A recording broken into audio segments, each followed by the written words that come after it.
네, 경제학장 박사입니다. 안녕하세요, 여러분. 우리가 지난 시간까지 구매력 평가설이니 이자율 평가설이니 하면서 다양한 환율 결정 이론들을 배웠잖아요. 이건 마치 범죄 수사를 위한 여러 가지 프로파일링 기법을 익힌 거나 마찬가지예요. 근데 이론은 이론일 뿐이죠. 진짜 중요한 질문은 바로 이겁니다. 그래서 이 이론들이 현실 세계라는 범죄 현장에서 진짜로 먹히는가? 오늘 우리는 그 답을 찾기 위해 탐정이 되어볼 겁니다. 오늘의 사건, 바로 외환 시장은 과연 효율적이라고 말할 수 있는가입니다. 완벽한 이론과 냉정한 현실의 증거 사이에서 진실을 파헤치는 아마 국제금융론에서 가장 흥미진진한 추리가 될 겁니다. 자, 이게 바로 오늘 우리가 파헤쳐야 할 사건 파일입니다. 우선 효율적 시장이라는 게 대체 뭔지 그 완벽한 이론의 세계부터 한번 들여다볼 거고요. 그리고 현물한 시장과 선물한 시장이라는 두 개의 현장에서 단서들을 찾아 나설 겁니다. 그러다 보면 아주 미스테리한 현상과 마주치게 될 텐데요. 이 사건의 유력한 용의자 3명을 차례로 취조해 볼 거예요. 그리고 마지막엔 이 사건에 대한 최종 판결을 내려보겠습니다. 다들 준비되셨나요? 자, 그럼 수사의 첫 번째 단계입니다. 사건을 해결하려면 기본 개념부터 확실히 해야죠. 효율적 시장이 대체 뭘 의미하는지부터 명확하게 짚고 넘어가 봅시다. 이건 뭐랄까, 일종의 완벽 범죄 이론 같은 거예요. 모든 정보가 완벽하게 처리되는 그런 이상적인 시장을 말하는 거죠. 효율적 시장 가설의 핵심은 아주 간단명료합니다.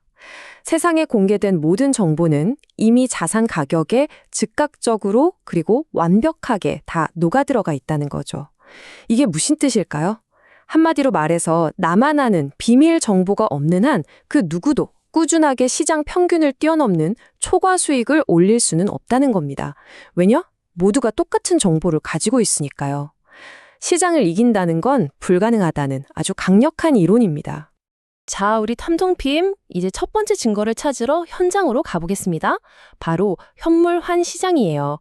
과연 이 현실의 시장은 이론처럼 그렇게 완벽하게 빈틈없이 움직이고 있을까요? 이야, 바로 그겁니다.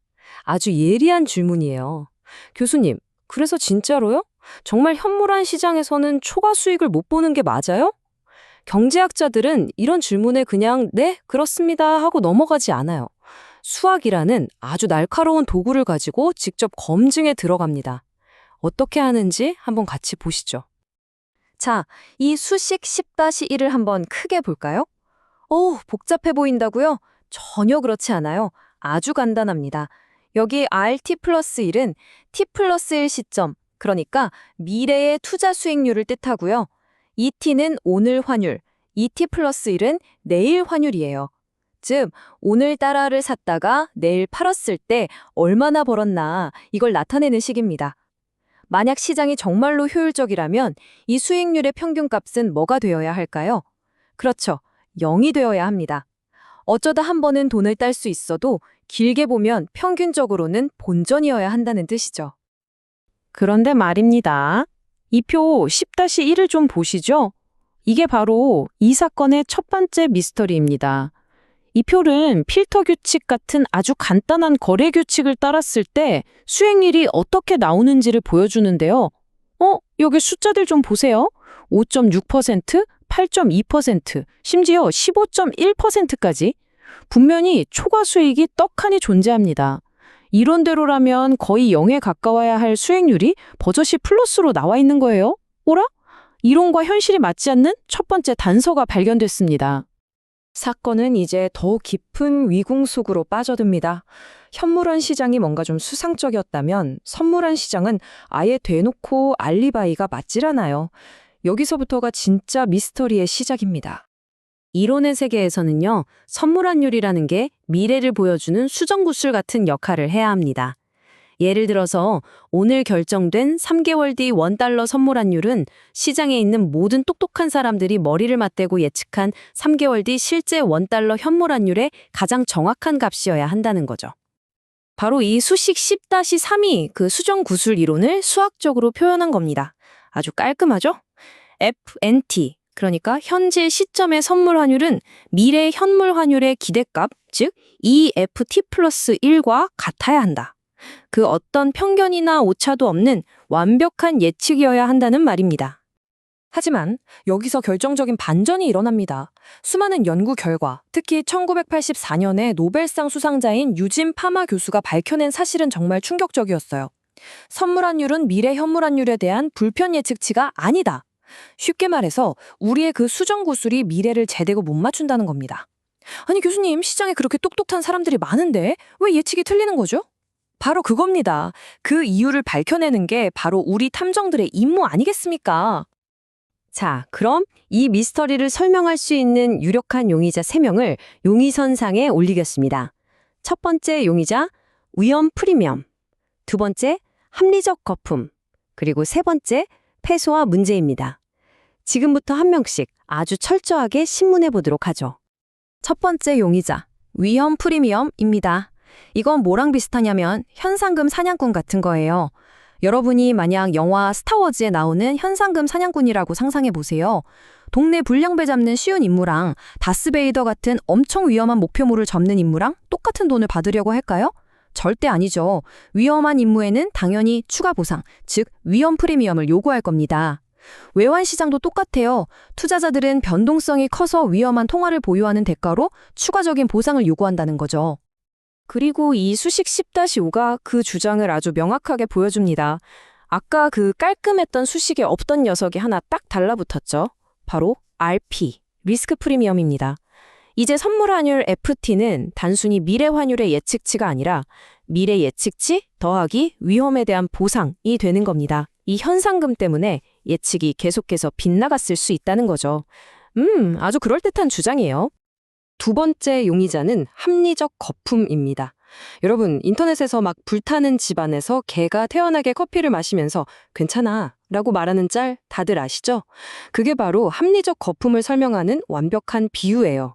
시장 참여자 모두가 속으로는 이 가격은 정성이 아니야, 곧 터질 거야 라고 생각하면서도 괜찮아, 나보다 더 비싸게 사줄 다음 바보가 있겠지 라는 기대로 계속 이 불타는 집에 남아있는 겁니다. 개개인의 행동은 합리적인데 시장 전체적으로면 거품이 꺼지지 않고 유지되는 거죠. 이 거품 때문에 환율이 본질적인 가치와는 상관없이 움직일 수 있다는 주장입니다. 자, 마지막 세 번째 용의자, 패소화 문제입니다. 이건 어벤져스의 타노스를 생각하면 쉬워요. 타노스가 손가락을 튕기면 어떻게 되죠? 우주 생명체의 절반이 사라져버리죠. 그럴 확률은 정말 낮지만 만약 실제로 일어난다면 그 파급 효과는 상상을 초월합니다. 우리가 가진 데이터 기간 동안에는 타노스가 한 번도 나타나지 않았다고 해도 사람들은 마음 한구석에 혹시 타노스가 나타나면 어떠지? 라는 두려움을 갖고 행동하게 돼요. 패소화 문제도 똑같습니다. 발생 확률은 낮지만 한 번 터지면 모든 걸 뒤바꾸는 거대한 사건. 예를 들어 국가 부도 선언이나 통화 가치가 하루아침에 휴리조각이 되는 그런 타노스의 핑거 스냅에 대한 우려가 비록 실제로 일어나지 않았더라도 시장 가격에 계속해서 영향을 미친다는 거죠. 자, 이제 모든 용의자 신문이 끝났습니다. 그럼 학생들이 당연히 이렇게 물어보겠죠. 교수님, 그래서 진짜 범인은 누구예요? 셋 중에 누구냐고요? 좋습니다. 이제 최종 판결을 내릴 시간입니다. 하지만 그 답은 우리가 생각하는 것보다 조금 더 복잡합니다. 결론부터 말씀드리자면 범인은 한 명이 아닙니다. 공범이었던 거죠. 현실 세계의 외환 시장은 이 세 용의자 모두의 영향을 동시에 받습니다. 투자자들은 위험에 대한 보상, 즉 위험 프리미엄을 요구하고요. 때로는 비합리적으로 보이는 집단 심리, 즉 합리적 거품에 휩쓸리기도 합니다. 그리고 발생하지 않은 희귀한 사건에 대한 두려움, 패소화 문제를 늘 안고 살아가죠. 그러니까 핵심은 이거예요. 외환 시장이 비효율적이거나 멍청해서 예측이 틀렸던 게 아니라 우리가 처음에 세웠던 그 단순한 모델이 현실의 이런 복잡한 면들을 모두 담아내기에는 너무나 부족했던 겁니다. 오늘 이 수사를 통해 우리가 얻어야 할 가장 중요한 교훈은 바로 이것입니다. 국제경제학, 물론 어렵게 느껴질 수 있죠. 하지만 이건 정답을 달달 외우는 학문이 절대 아닙니다. 오히려 오늘 우리가 했던 것처럼 복잡한 세상에 대해 날카로운 질문을 던지고 그 답을 찾아가는 탐정의 도구를 배우는 과정이에요. 조금 힘들더라도 포기하지 마세요. 이 도구들을 여러분의 손에 익히는 순간 여러분은 이전과는 전혀 다른 차원에서 세상을 꿰뚫어보는 강력한 힘을 얻게 될 겁니다. 오늘 수사하느라 모두들 수고 많았습니다.